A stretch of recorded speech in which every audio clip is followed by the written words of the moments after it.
This is Technology in Context. My name is Nick Hoffman, and today I am telling a brief story about the smart home.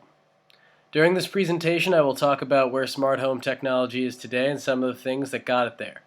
This will be a discussion that touches on both the technical and non-technical context behind the topic of smart homes, as well as some predictions for the future.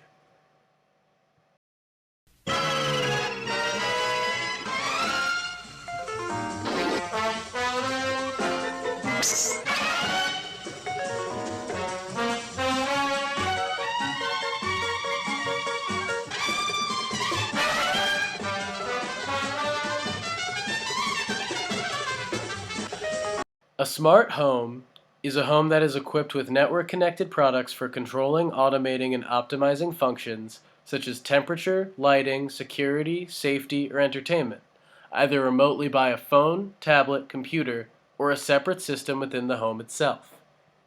The first real step in the history of home automation is the invention of home appliances. 1901 saw the first home vacuum cleaner, and over the next few decades, the washing machine, dryer, clothing iron, and many others made their way onto the scene.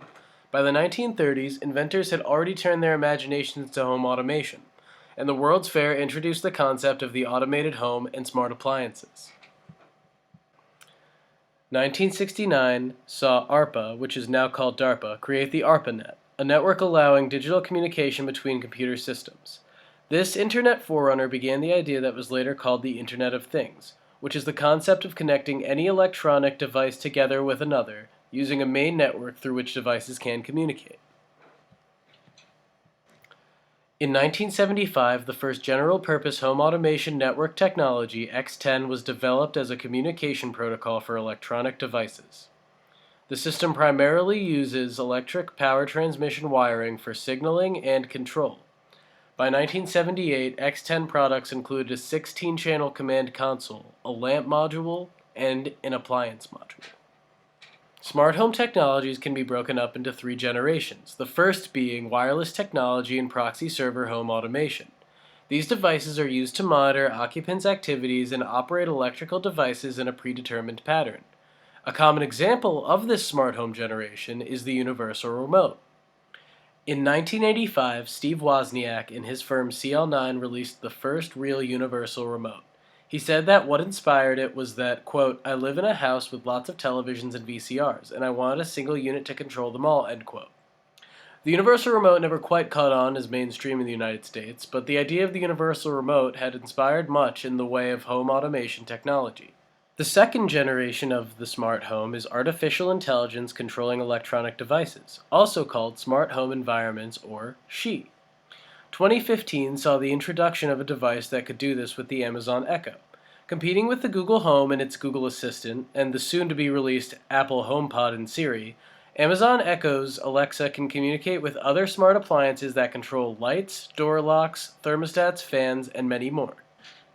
This system seems pretty reminiscent of HAL, the main antagonist in Arthur C. Clarke's 2001 A Space Odyssey. HAL is a sentient computer that controls the systems of spacecrafts and interacts with the ship's astronauts and crew.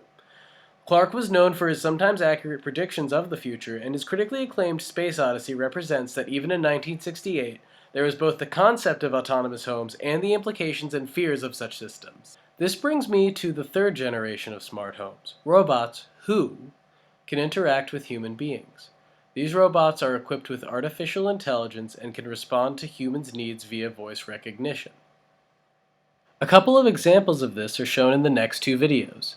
The first is of Sophia, the world's first citizen robot, who has tremendous amount of artificial intelligence, and the second is of a 1940s commercial of the future of home automation robotics.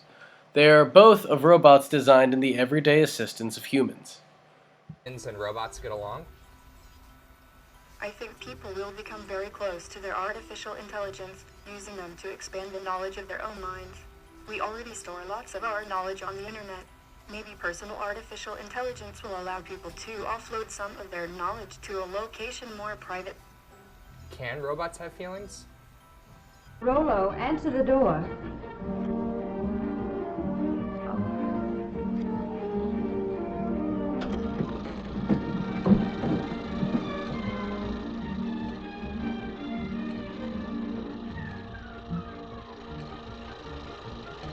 In the context of the video of Sophia, the Rollo video seems ridiculous. However, it marks the differences in technological mindsets between the two time periods. Upon full view of the video, Rollo is designed to just do household chores, as operated from a smart remote. This is to make the housewife's job easier, rather than to free her up from work. However, today's context is about a robot who can be more of a companion to a family of people, working or non-working, and less of a butler as depicted here and in the Jetsons, but more a HAL-like system that can interact with humans. This marks a change in how we view technology moving forward, not just in terms of technological flash and achievement, but in terms of practicality and the implications.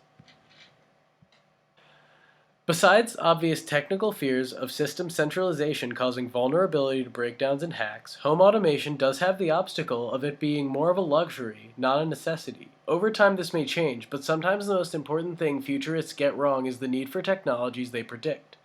Buying smart appliances to work for a smart system is not practical for a lot of Americans in today's context. One driving force for home automation that makes it less of a luxury expenditure and more of a necessity-driven system is home automation for elderly and disabled. Smart homes, which can incorporate environmental and wearable medical sensors, actuators, and modern communication technologies, can enable continuous monitoring of health at a low cost as well as off-site tracking of healthcare and feedback.